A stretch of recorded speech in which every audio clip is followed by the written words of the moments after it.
بذكر الله ترتاح القلوب. الحمد لله رب العالمين والصلاة والسلام على رسوله محمد وعلى آله وأصحابه أجمعين. يا أيها الناس اتقوا ربكم الذي خلقكم والذين من قبلكم لعلكم تتقون.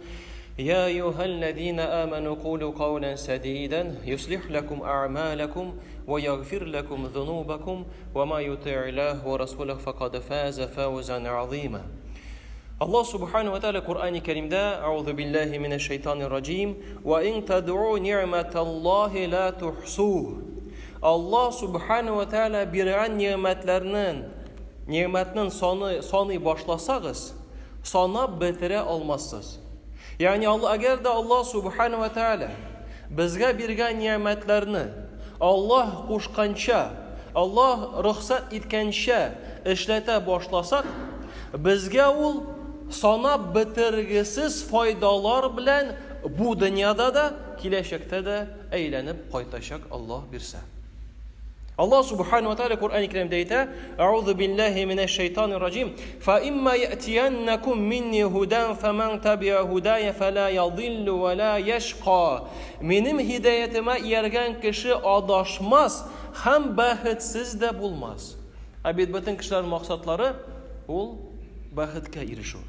Lekin agarda Allah subhanahu wa ta'ala bergan ne'matlarni biz ul qo'shgancha, ul ruxsat etgancha ishlatmasak, menda ikkinchi yo'l kelib chiqadi. Endi biz o'zimizga ham yaqinlarimizga ziyon keltira boshlaymiz. Chunki Allah subhanahu wa ta'ala Qur'oni Karimda davom etadi: "A'udhu billahi minash shaytonir rajim. Wa man a'rada 'an dhikri fa inna lahu ma'ishatan danka wa nahshuruhu yawmal qiyamati a'ma." Va birov mening kitobim bilan amal qiluvdan va men ko'rsatgan to'g'ri yo'ldan borudan bosh tortsa, ona hidoyatsiz va baxtsiz tor turmush bo'lacak. Qiyomat kunida da qardoshlarim qarasiz, biz u kishini ko'zi ham ko'ngli so'qir holda qo'barırmiz. Qay bo'lishaqlarda kishi maddi turmushga berilib, endi filtri offlaynga ketib, отключаться etib, kishi harammi, halalmi qaramaycha amallar qila boshlaydi. Ham agarda Allohga qaramaykan, haromligi ko'paya boshlaydi.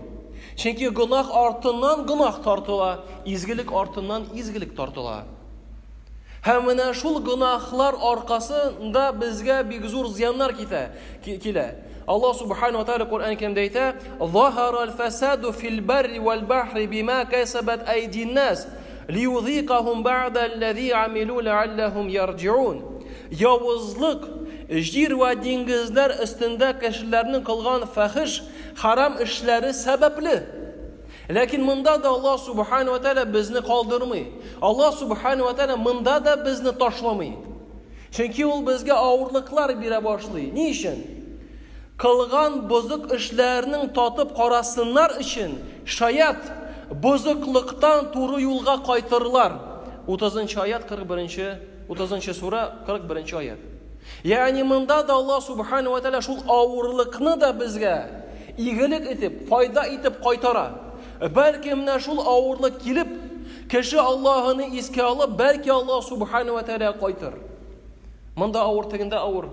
Qara Alloh bilan orangni, namozlaringni bitinisida o'qiysinmi ekan? Vaqtida o'qiysinmi ekan?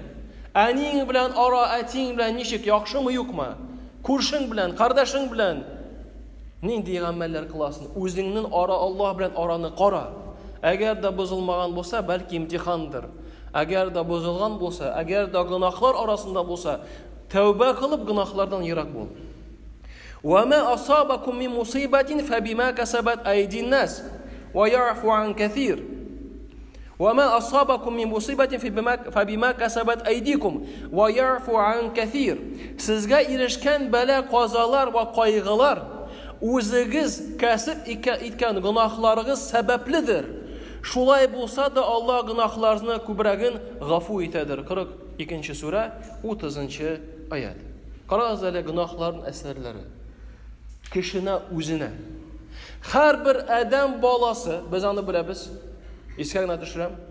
Har bir odam bolasi baxtli bo'lasi keladi. Гаиләсендә, баласында, әни-әтисендә, туганнарында бәхетле итәсе килә. Ләкин сүздә генә шул аның максаты кала. Уй фикердә генә кала. Чөнки фикердә сүзләре белән әйтә бәхетле буласым килә ди. Ләкин гамәлләре белән бәхеткә каршы бара торган түгел, киресенчә бәхеттән борылып башка якка бара торган гынахлар, эшләр кыла башлый. Бит гынахлар бер кайчанда бәхеткә алып бармаслар. Чөнки без беләбез, Ибн Аббас радиллаһу анһу матур сүзләр әйтте.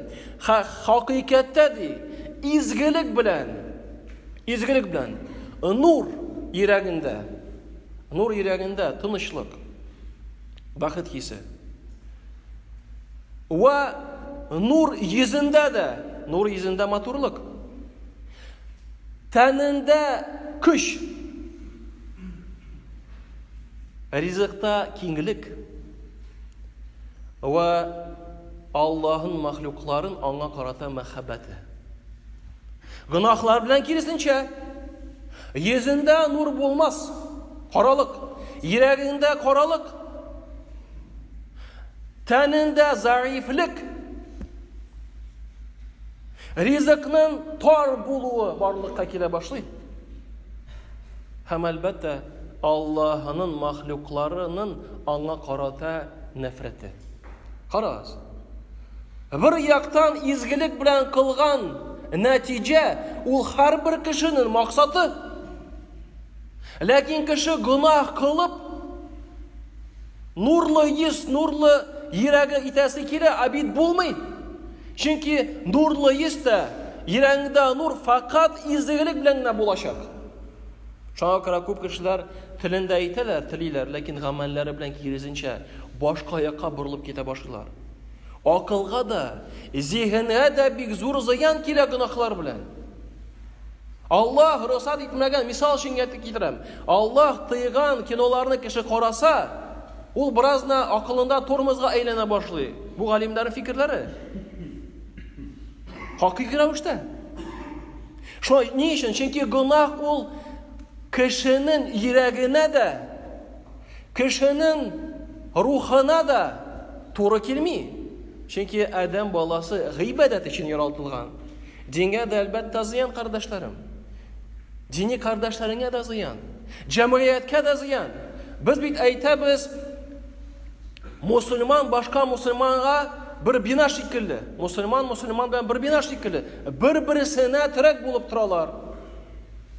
Ул бит булайны ярдәм итүдә генә түгел. Менә әгәр дә без гынах кылдык, димәк бөтен җәмгыятькә зыян китердек дигән сүз. Чөнки без бер бина. Әгәр дә син терәк буларак заифләнә башласан, заифләндең икән терәк буларак, башкаларны бит тота алмыйсың. Шуңа күрә гынах кылганда шуны бел, үзеңә генә түгел, бөтен җәмгыятькә зыян китердең. Бу җәмгыятьтә синең дә балаларың тора. Минем дә балаларым яши. Безнең хатыннарыбыз, безнең әниятеләребез дә яши. Димәк, аларга да зыян китергән буласың. Шуңа күрә буыннарга да гынах кылып кеше зыян китерә. Бит буыннар балаларыбыз бездән мисал алалар. Монда синең, минем бала булырга тиеш түгел, алар бөтенесе безнеке. Бөтенесен дә Аллаһ ризалыгы өчен яратырга тиешбез. Менә шундый мәхәббәт белән карарга тиешбез балаларыбызга. Синең балаң, минең балам юк, алар бөтенесе безнеке. Алар бөтенесе бер җәмгыятьтә яшиләр. Бер вакытта Пәйгамбер Мөхәммәд саллаллаһу алейһи ва сәлләм янына бер кеше килә дә, әйтә: "Я Расулуллаһ, мин зина яратам ди. Зина кылырга яратам. Миңа зина рөхсәт ит әле ди."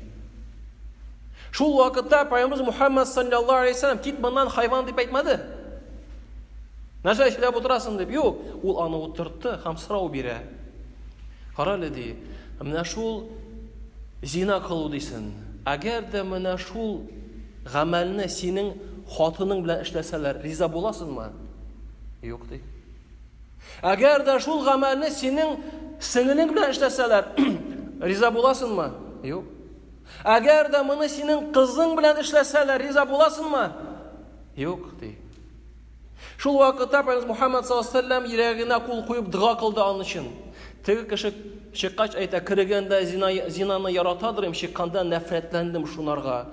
Шуңа күрә ул бит кемнеңдер кызы, кемнеңдер әнисе, кемнеңдер баласы.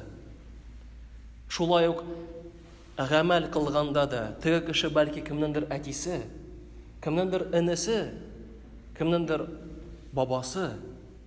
Ә бит синдә дә бабаң бар, синдә дә әтиң бар, синдә дә әниң бар. Шуңа шул рәвештә шуны истә тотарга кирәк. Шуның белән гамәл дә үз ара кылырга кирәк.